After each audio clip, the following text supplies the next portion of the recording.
Madam గారు, ఏదైతే నిన్న మహానాడు జరిగిందో అది మహానాడు గతంలో ఎలా జరిగేది, ఇప్పుడు ఎలా జరిగింది అంటారు? అసలు మహిళా థీమ్ మీద ఈసారి మహానాడు వెళ్ళడం జరిగింది అని ఎలా చూస్తారు మీరు? ఇదివరకు అంటే ఒక దగ్గర ప్రాంగణంలో జరిగింది. ఇది వచ్చి ఇండివిజువల్గా అంటే డివిజన్ల వారి 2 డివిజన్లు కలిపి నియోజకవర్గంగా జరగడం వల్ల ఏంటంటే పార్టీ యొక్క బలోపేతం, పార్టీ శక్తి, పార్టీ యొక్క గొప్పతనం జనాలకి తెలిసింది, తెలుస్తుంది కూడా. అది అంటే ఏ ప్రజా ఇదే మహానాడు అనేది శ్రీశక్తి రూపంలోని ప్రజల మధ్యలో జరుపుకున్న మహానాడు. ఇది అందరూ ఒక దగ్గర జరుపుకున్నది కాదు, ప్రజల మధ్యలో అంటే మహానాడు ప్రజల దగ్గరికి వెళ్ళింది, ప్రజల మహానాడు దగ్గరికి రావడం కాదు, ప్రజల మధ్యలోకి మహానాడు వెళ్ళింది. స్త్రీని ఆదిశక్తి అనేసి అలాగా ఇలాగని ఏదో గొప్పలకు పొగడకుండా స్త్రీ గొప్పదని నిరూపించిన ఘనత ఈ పార్టీకి ఉంది. అప్పుడు ఎన్టీఆర్ గారి దగ్గర నుంచి ఆ తాతకు తగ్గ మనవడు అన్నట్టు లోకేష్ గారి వరకు ఈ రోజు ఏదొచ్చినా, ఒక డాక్రా సంఘం వచ్చినా కానీ, ఒక గ్యాస్ కానీ, ఏదైనా సరే అప్పటి టైంలో స్త్రీకి ఆస్తిలో కూడా హక్కు ఉందని చెప్పిన గొప్ప వ్యక్తి ఎన్టీఆర్ గారు. ఈరోజు ఏదంటే రాజ్యాంగ వ్యవస్థలో కూడా స్త్రీకి 30% రిజర్వేషన్ కల్పించాలన్నది లోకేష్ గారు. అంటే తాతకి ఎక్కడా తగ్గకుండా తన భావాల్ని, అభివృద్ధిని, అంటే తల్లి చాటు బిడ్డ కాదు, తల్లికి గౌరవించే బిడ్డలాగా ముందుకెళ్తున్నారు. గొప్పతనం లోకేష్ గారికి. అంటే గతంలో ఎన్నడూ లేని విధంగా ఇలా హైబ్రిడ్ విధానం ఫెయిల్యూర్ అయింది. మహానాడు అంటే అంతకుముందు బాగా జరిగేది, ఇప్పుడు అసలు ఏం జరగలేదు, కార్యకర్తలు ఎవరూ లేరు, ఖాళీగా కూర్చోబెట్టి కూర్చోడానికి కుర్చీలోనే తప్పితే జనాలు లేరని చెప్పి మాట్లాడుతూ ఉన్నారు కదా వైసీపీ నాయకులు. ఏమండి, వాళ్ళ ఏంటంటే దేన్ని సహించలేరు. వాళ్ళకి ఏంటంటే చూడండి, తీర్మానాలు అని చెప్పినట్టు, ఎవరి అభిప్రాయాలు వాళ్ళు చెప్పినట్టు, వాళ్ళది గొడ్డల పార్టీ. గొడ్డల పార్టీకి ఎంతసేపు నరకడమే తెలుసు కానీ దాన్ని ఏంటంటే నీరు పోసి పెంచడం తెలియదు. ఇప్పుడు గొడ్డలకి ఏం తెలుసు? పెరుగుతున్న మొక్క నరకడం తెలుసు. నీరు పోసి పెంచి ఇది దాని గొడ్డలకి తెలియదు. ఎక్కడ కనిపిస్తే ఏ మొక్క నరుకుదామా, ఏ మొక్క ఇచ్చేద్దామా అని చూస్తుంది. అలాగే గొడ్డల పార్టీ అనే మాటలు పట్టించుకునే స్టేజ్లో ప్రజలైతే లేరు.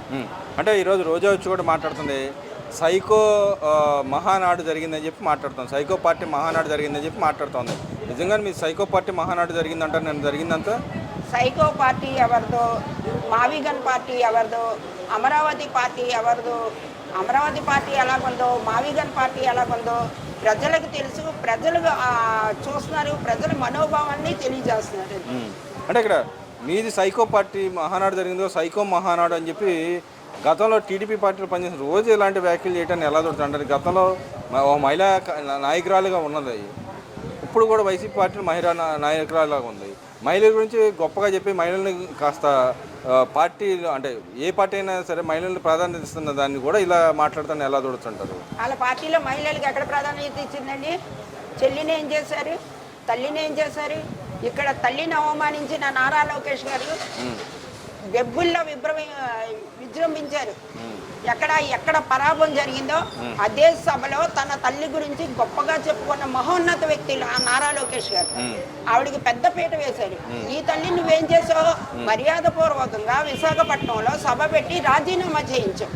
మరి నీకు అప్పుడు కనిపించలేదు ఈ రోజుకి ఎవరు ఆడవాళ్ళకి పెద్ద పీట వేస్తున్నారు, ఎవరు ఆడవాళ్ళకి తగ్గిస్తున్నారు? అంటే చెల్లి అని నిన్ను అనేసి సొంత చెల్లిని బయటికి తోసినా పర్వాలేదు, బాబాయ్ కూతురు అన్నా నా తండ్రి చనిపోయాడు, దాన్ని వాళ్ళు ఎవరు చనిపోయారో బయటికి తీయన్నా కూడా నీ దగ్గర నుంచి సమాధానం లేదు. ఒక ఆడపడుచు కన్నీళ్ళు ఇంటికి గడప ముందు కన్నీళ్ళు పెట్టుకుంటుంటే సమాధానం లేదు. అంటే నువ్వు ఇస్తున్నావా? కానీ మా జగన్మోహన్ రెడ్డి తన సొంత చెల్లి కోసం ఎంతో ఎక్కువ డబ్బులు ఇచ్చాడని చెప్పి మాట్లాడుతూ ఉంది కదా. అంటే ఈవిని చెల్లి అని నెత్తి మీదకి ఎక్కుతున్నారనేసి ఆవిడ గురించి అంత ఇదిగా, మరి అదే సొంత చెల్లి ఎక్కువ డబ్బులు ఇస్తే ఎందుకు విమర్శిస్తుంది? చీర గురించి విమర్శించావు కదా అప్పుడు నీకు అనిపించలేదా రోజా? జగన్ గారి చెల్లెలు షర్మిలా గారిని కట్టుకున్న చీర గురించి విమర్శించినప్పుడు, మీ పార్టీ వాళ్ళు విమర్శించినప్పుడు అప్పుడు మీరు ఎందుకు ఖండించలేదు? అరే బాబు, పార్టీ పరంగా ఖండించండి, మనోభావాన్ని దెబ్బతీసేటట్టు ఇచ్చేయమాకండి. అంటే ఒక ఆడ మనిషి కట్టుకున్న వస్త్రం గురించి విమర్శించింది మీరు ఆడవాళ్ళకి మర్యాద ఇచ్చే పార్టీ, అదేమో జనాలు నమ్మాలి. చూస్తూనే ఉన్నారండి. మహిళలకు ప్రాధాన్యత ఇచ్చింది ఎవరు, ఇబ్బంది ఎవరో జనాలకు తెలుసు. ఏదో గొప్పలు చెప్పుకోవడానికే పెట్టారు తప్పితే 33% ఇస్తాను, ఎక్కడ కూడా 33% ఇవ్వట్లేదు అని చెప్పి మాట్లాడుతున్నారు రోజా. నిజంగా ఇచ్చేదైతే రేపు పార్లమెంట్లో అయితే పార్లమెంట్లో కానీ అటు పక్కన చూసి రాజ్యసభకి సీట్ అప్పుడు మరి 33% కింద మహిళలకి ఒక కోటా సీట్ ఇవ్వచ్చుగా, ఎందుకు ఇవ్వట్లేదు అని చెప్పి మాట్లాడుతూ ఉంది. ఎప్పుడు ఎవరికి ఎలా చేయాలో ఆయన తెలుసండి. మీరు చెప్పే స్టేజ్లో లోకేష్ గారు లేరు, రారు కూడా. ఎందుకంటే ఆయన శవ రాజకీయాలు చేయలేదండి. స్వతహాగా కష్టపడి తండ్రి ఇన్స్పిరేషన్తో, తాతగారి ఆయన పుట్టుకతోనే ఉంది ఆడవాళ్ళకి ఇది చెయ్యాలని. ఎందాక చెప్పా, ఎన్టీఆర్ గారి దగ్గర నుంచి వచ్చిన రక్తం అది. కాబట్టి మహిళలకు ఏం చేయాలి, ఏ చట్టసభల్లో ఎక్కడ కూర్చోబెట్టాలి, ఎక్కడ చేయాలన్నది వాళ్ళకి తెలుసు. మీరు చెప్పక్కర్లేదు. మీరు చెప్తే నేర్చుకునే స్టేజ్లో ఈ పార్టీ లేదు. అంత దిగజారిపోయి అయితే లేదు. దిగజారిన రాజకీయాలు చేసేది, గొడ్డల రాజకీయాలు చేసేది, నర రక్త చరిత్ర రాజకీయాలు చేసేది మీరు.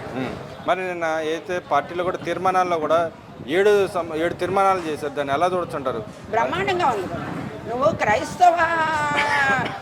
నేను క్రైస్తవ బిడ్డని, నా ఎస్సీ ఎస్టీ అడుగు బలహీన వర్గాల్లో ఉన్న వాళ్ళని నేను పైకి తీసుకొస్తానంటే అదే తీర్మానం. ఎస్సీ ఎస్టీ గురించి కూడా ఆ తీర్మానంలో నువ్వేం చేసావో చెప్పారు. అదే బ్రాహ్మణ సంఘాలకు ఏం చేశారో చెప్పారు. తర్వాత ముస్లిమ్స్ అంటే మైనారిటీ వర్గాలకు ఏం చేశారో చెప్పారు. అన్నీ చెప్పుకుంటూ వచ్చారు కదా తీర్మానాల్లో. ఇప్పుడు విద్యకి ఎంత ప్రాధాన్యత ఇచ్చారో, విద్య మన రాష్ట్రంలో ఎలాగుందో పక్క రాష్ట్రాల్లో ఎలాగుందో కూడా చెప్పుకొని వచ్చారు. కానీ ఇక్కడ డిఎస్సి పేరుతో మెగా మోసం చేశాడు. ఏదైతే యాక్చువల్గా ఎవరైతే దాంట్లో పాస్ అయ్యారో వాళ్ళని తీసి పక్కన పెట్టి వాళ్ళకి సంబంధించిన వాళ్ళకి ఇచ్చుకున్నారు. దాన్ని డైవర్షన్ చేయడానికి ఇలాంటి మహానాడు మీటింగ్ పెట్టారని చెప్పి మాట్లాడుతూ ఉన్నారు కదా. ఇప్పుడు తప్పి కప్పుకునేవాడు ఎదుటి వాళ్ళ మీద బురద ఎంతైనా జల్లుతారండి. ఆ జల్లిన బురద కరెక్ట్ అయితే కడుక్కోవచ్చు. కరెక్ట్ కానప్పుడు ఆ బురద గురించి మనం ఆలోచించవలసిన అవసరం లేదు. ఆలోచించుకుంటూ కూర్చుంటే ఇంత గొప్ప ఎప్పటి నుంచో మీరు ఎలిగేషన్స్ చేస్తున్నారు. దాని గురించి ఆలోచించుకుంటూ కూర్చుంటే జనాల మధ్యలోకి వెళ్ళి మహానాడిని చేసే అంత గొప్పగా ప్రేరేపించేవారు కాదు నారా లోకేష్ గారు. క్లస్టర్లకి చూడండి. క్లస్టర్లు అంటే నీకు తెలుసా నీ పార్టీలో? ఆయన కూడా పెట్టుకున్నాడు, మొన్న మీటింగ్ పెట్టుకున్నాడు కండి ఆయన కూడా. అదే క్లస్టర్లు అంటే నీకు తెలుసా? క్లస్టర్ అంటే ఏంటో అర్థం చెప్పిన పార్టీ తెలుగుదేశం పార్టీ. డివిజన్ అధ్యక్షుడు అంటే అర్థం చెప్పిన పార్టీ తెలుగుదేశం పార్టీ. బూత్ కన్వీనర్లు అంటే అర్థం చెప్పిన పార్టీ తెలుగుదేశం పార్టీ. అసలు క్యాడర్ అంటే ఉన్న పార్టీ తెలుగుదేశం పార్టీ. క్యాడర్ కానీ ఏదన్నా కానీ మా దగ్గర నుంచి తెలుగుదేశం పార్టీ దగ్గర నుంచి నేర్చుకున్న పార్టీ కూడా మాట్లాడుతుండే సిగ్గుచేటుగా ప్రజలు నవ్వుతున్నారు. అది మరి ఇక్కడ చూసుకుంటే నిన్న ఏదైతే మీటింగ్లో పెట్టి వాళ్ళ క్లస్టర్లో నాయకులు మీటింగ్లో పెట్టి కూడా మా కార్యకర్తలు ఏం చెప్పుకుంటే మీకెందుకు ప్రాబ్లం అని చెప్పి మాట్లాడుతూ ఉన్నాడు. ఏదైతే పెద్ద దస్తగిరి వ్యవహారంలో గతంలో అయినా చంద్రబాబు నాయుడు చంపించాడని చెప్పి వాళ్ళే మాట్లాడిన వ్యక్తులు ఈరోజు మా కార్యకర్తలు ఏం చెప్పుకుంటే మీకెందుకు ప్రాబ్లం అని మాట్లాడదాన్ని ఎలా చూడుతుంటారు? మరి ఈ పార్టీలను చూసుకుంటే నేను మహానాడులో ఎవరైతే రోడ్డు యాక్సిడెంట్ అవని లేకపోతే కార్యకర్తని చాలా పెద్ద ఎత్తున చూసిన కార్యకర్తలు మా అధినాయకులు అని చెప్పి ఒక స్లోగన్ ఎత్తుకున్నారు. రెండింటిని ఎలా చూడుతుంటారు? రెండు పార్టీల మధ్య వాళ్ళకున్న పద్ధతిని ఎలా చూడొచ్చుంటారు? ఏంటి మా పార్టీలో మా కార్యకర్తను చంపుకుంటే నీకేంటి నష్టం అనేటప్పుడు మనం కాదండి ఆలోచించేది. ఆ పార్టీలో వర్క్ చేస్తున్న వాళ్ళు ఆలోచించాలి, వాళ్ళ కుటుంబ సభ్యులు ఆలోచించాలి. అరే బాబు, నువ్వు ఏదో సరదా కోసం పార్టీలో పనిచేస్తున్నావు కానీ మా నీడ పోగొట్టుకోవడానికి నిన్ను నేను పంపించట్లేదు అనేసి వాళ్ళ ఆ డైలాగ్ ఆలోచించుంటే ఆ కుటుంబ సభ్యులు కూడా ఒప్పుకొని ఉన్నారు. అంటే వాళ్ళు పార్టీ కార్యకర్తలకి అంటే వాళ్ళు ఏంటంటే గొర్రెని తెచ్చి పెంచి బలిచ్చి తినేటట్టు మాట్లాడుతున్నారు. వాళ్ళు మా కార్యకర్తలు మేము చంపుకుంటే ఏంటి అని. కాబట్టి అది వాళ్ళు ఆలోచించుకోవాలి. నువ్వు తెలుగుదేశం పార్టీలో పనిచేసే వాళ్ళంతా వర్క్ చేసేవాళ్ళు కానీ అభిమానంతో చేస్తున్నారు. అవునండి, అంతేగాని వీళ్ళకిలాగా మాత్రం చేయట్లేదు. మరి మహానాడు గురించి ఓవరాల్గా మీరు ఏం చెప్తారు? నిజంగా మహిళా సాధికారం సాధించడానికి అయితే లోకేష్ గారు అనౌన్స్ చేసినట్టు 33% మీకు ఉపయోగపడుద్ది అంటారు? ఎంత మాత్రం ఉపయోగపడుద్ది అంటారు? రేపు స్థానిక సంస్థలో కానీ లేకపోతే రేపొద్దున జరగబోయే మిగతా జిల్లా సంస్థల్లో దీంట్లో కానీ మీకు అవకాశం ఎంత మాత్రం వస్తుందని మీరు భావిస్తున్నారు? ఇప్పుడు ప్రకటించిన వాళ్ళు ఇవ్వకుండా ఉండరు కదండి. ఏదో దేదీప్యమానంగా ప్రకటించలేదు కదా. మహానాడు అంటే ఆషామాషి కాదు, ఒక పసుపు పండగ.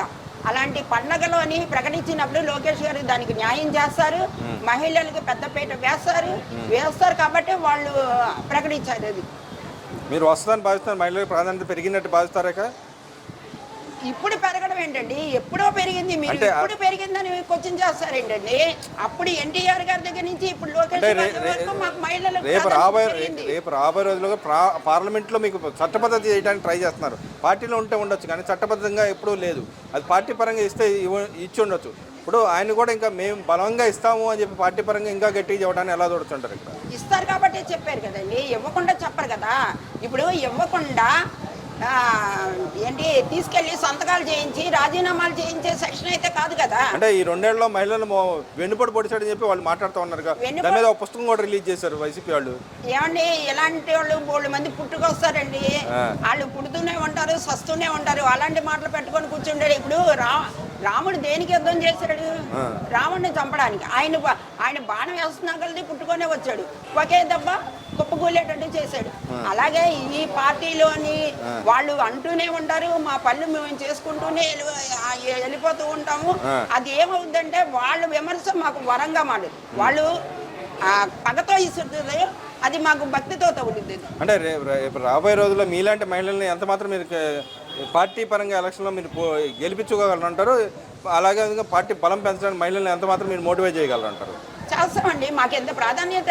ఇప్పుడు స్త్రీశక్తి అని మాకు ఒక ఇదే ఇచ్చినప్పుడు, మహానాడులోని అంత పెద్ద పేట వేసినప్పుడు మేము కష్టపడి మేము ఇచ్చేస్తేనే ఇల్లు అనేది, ఒక ఇల్లు అభివృద్ధి చెందాలంటే ఒక స్త్రీ, మగాడి చదివినా కూడా పెద్ద పని ఉండదు. ఒక స్త్రీ చదువుకున్నదంటే కుటుంబం మొత్తం ఇదే ఉంది. అలాగే అక్కడ కుటుంబాన్ని ఎలా చక్కదిద్దామో ఇక్కడ పార్టీని అలాగే చక్కదిద్దుతాం. ఇప్పుడే కాదు, వచ్చే 30-40 సంవత్సరాల పార్టీ అనేది ఈ మనుగడ ఉన్నంత వరకు తెలుగుదేశం పార్టీ పసుపు జెండా ఎక్కడ చెరగదు, దిగుద్ది భూస్థాపితం చేస్తానన్న వాడు 11 సీట్లు పడిపోయాడు. కానీ తెలుగుదేశం పార్టీకి వచ్చే నష్టం ఏమీ లేదు. వాటమి గెలుపులు అనేది దైవాధీనం, సహజం. దాన్ని చూసి మురిసిపోతే ఎవడేం చేయలేడు. మరి ఇక్కడ చంద్రబాబు నాయుడు గారు నిన్న గొడ్డల పార్టీ నెవర్ అగైన్ అని చెప్పి ఒక స్లోగన్ ఇచ్చారు. ఎన్డీఏ అగైన్ అని చెప్పి ఒక స్లోగన్ ఇచ్చారు. దాన్ని ఎలా చూస్తారు మీరు? గొడ్డల party one again, Telugu Desam party never again. అది మేము చెప్పేది. అంతేనంటారా? వన్ అగైన్ కి నెవర్ అగైన్ కి చాలా తేడా ఉందండి.